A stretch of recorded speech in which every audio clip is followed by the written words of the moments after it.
The Tao of Self-Confidence, episode 663. Welcome to the Tao of Self-Confidence, where I share stories of amazing women who have discovered their inner journey to self-confidence. Visit our website at thetaoofselfconfidence.com. Your inner journey to self-confidence awaits. Well, hello, friend. Welcome to the Tao of Self-Confidence, where I share stories of amazing women who have discovered their inner journey to self-confidence. I'm your host today, Sheena Yap Chan, and today I have a phenomenal lady on the show today. She is a storytelling coach, a wellness consultant, and a life doula, and I'm really excited to have her on to share her story with us today on self-confidence. So without further ado, I'm going to introduce you to June Marisa Kaewsith, also known as Jumakae. June, how are you today? Maybe you can fill in a little bit more about yourself to the listeners. Hi, everyone. I'm so glad to be here. So I am calling in from Long Beach, California, also known as Chumash and Tongva territory. And I am just so excited to be in community with folks like you, other Asian American sisters who are talking about what it's like to step into our confidence. I feel like there is a huge paradigm shift that's happening. And I feel like folks like you and I being able to create these platforms to tell our stories will be the medicine that the masses needs to let others know that their stories too are so worth being told. Thanks for sharing that. And I totally agree, especially, as Asian women, like it's really hard for us to tell our story, especially with the programming that we've been growing up with, right? So I think this is something that's totally needed. And, the more the merrier, and, representation is huge. So thanks for sharing that. And June, what's your cultural background? So my cultural background is Thai and American, and yes, not just Asian American, but all those who are of the Asian diaspora and who have been displaced or relocated from their motherland. I see you, and I am here alongside you on this journey of reclaiming what it means to be in touch with our roots, especially on colonized land. Awesome. Well, thanks for sharing that. And June, what would be your favorite self-confidence quote?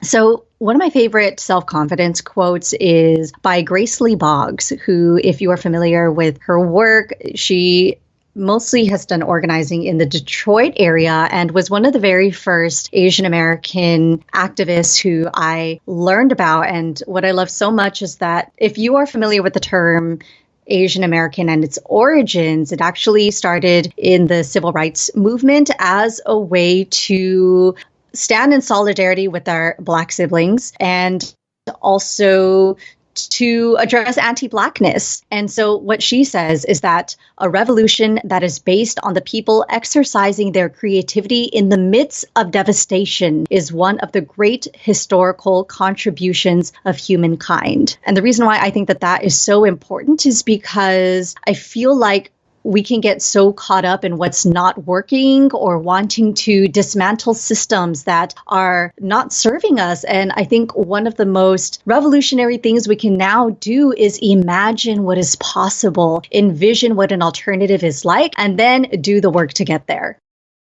Awesome. Well, thanks for sharing that great quote. And in your own words, how do you define self-confidence?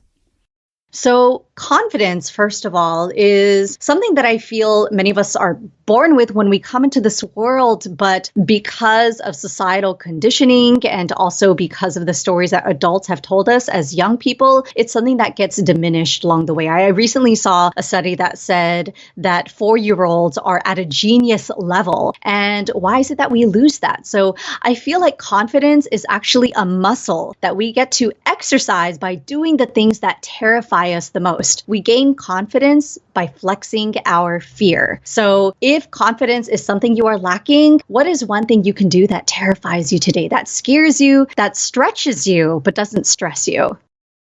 Awesome. Thanks for sharing that great definition. I totally agree. Self-confidence is something that we work on every single day, whether, taking small steps daily is what makes that huge impact, right? So thanks for sharing that great definition. And June, what was your life like before your discovery of self-confidence?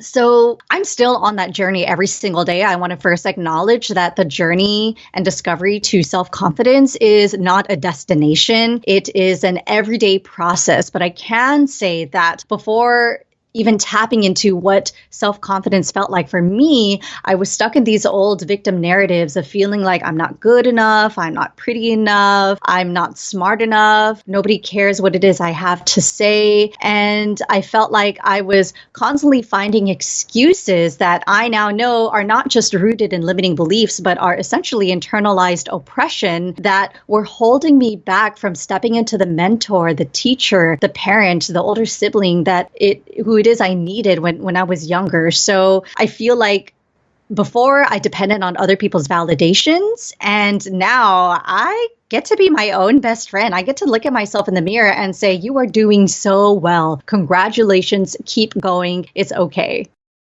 Thanks for sharing that. And I think that's something we all go through, especially as Asian women, right? I mean, we always feel like our decisions aren't good enough. We have to base it on other people's views or other people's opinions, and we tend to second guess ourselves like every single minute. And, it's up to us to realize like, our decisions are our decisions, may not always look like how we pictured it in our mind, but, everything happens for a reason. And, what was that point in your life when you realized you can go out there and be who you are today and build that confidence? What was that aha moment? Well, I think it's important to first state that as a survivor of child sexual trauma, I didn't realize how much shame had been instilled within my body. And my first and very last full-time job was actually working for a sexual assault and domestic violence agency that was specifically targeted toward Asian and Asian American women. And so I thought that I had hit the jackpot, even though if you work a nonprofit, you get paid pennies, but I was doing this healing work. I was providing the services that I wish I had when I was younger, because there's a stigma when it comes to reaching out for help or therapy or resources as people of the Asian diaspora, at least from my personal experience. But when I was liberated or fired from that job, I like to say I was freed, I realized that being bitter at the situation was not serving me. I actually got incredibly sick. I couldn't even get out of bed. I was in so much pain, and I was at this strange place where I didn't have insurance at the time because I didn't have a job anymore. But eventually, after making some phone calls and finding myself in the ER to find out what was going on with me, the doctor said they could not find anything. Whatever it was that was happening to me was going to go away on its own. And it was so true. It went away less than a week later. And actually, during that time when I was in bed, I remember feeling like a total fraud, because it was the same week where I was supposed to get my certification as a yoga teacher. And so I was like, who am I to be teaching these healing practices when here I am feeling sick and I can't even move my body? But then when I went back to my yoga teachings, I realized that what was happening to me was that my sacral and my root chakra were disrupted. Our root chakra is our chakra of security and foundation, and our sacral chakra is where our sensuality and creativity is stored. So after that, I actually found myself at a pole dancing studio where I became an intern, and for the very first time in my life, I felt like what it was to be comfortable in my body, in my sensuality. And I realized that I had to be my own rescue. I had to be the one to cultivate the resources that I thought were lacking, which was, I feel, a narrative that was constantly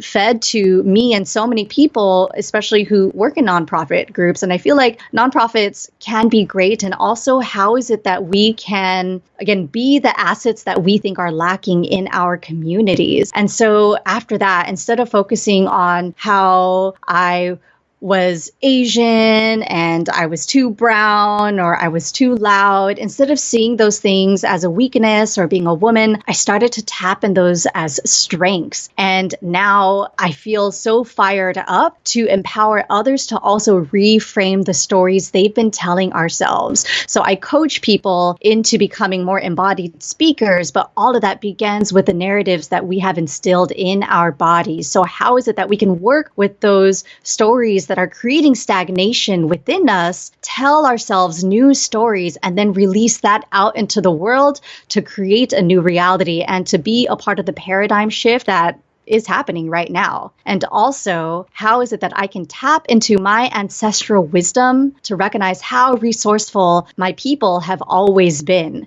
So that has also been a really exciting journey to see how it is our ancestors healed themselves before they relied on these resources. So a lot of that looks like body work, because sometimes we can get so good at talking ourselves in and out of our stories, as opposed to sitting with silence and listening to the intuitive wisdom that our bodies carry. So that has been such a valuable resource for me, and helping guide people back into that inner essence as well. Awesome. Well, thanks for sharing that. And, to the woman who's listening to your episode, she may be in her own journey to self-confidence. What would be that one tip you would give to her?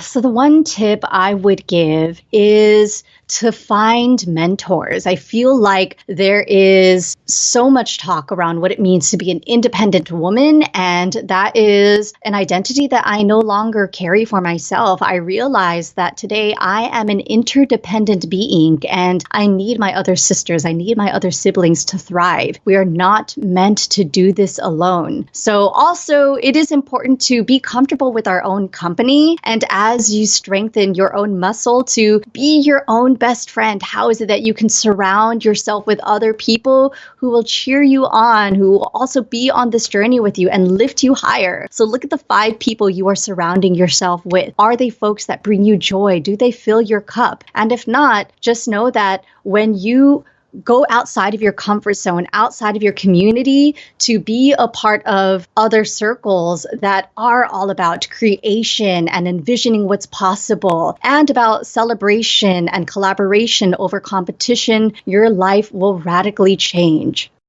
Thanks for sharing that great tip. And I love how you mentioned that, it's okay to seek help, because, if we feel like as women we have to do everything on our own, but when we stand side by side, it's actually better and actually more powerful, right? What we can do together is far more greater than, doing everything on your own. Not saying like, you have to constantly seek help, but it's okay as well, right? So I really love that tip that you mentioned. And, if our listeners wanted to get to know a little bit more about you and what you do, or check out your work, is there any links or social media profiles we can connect with?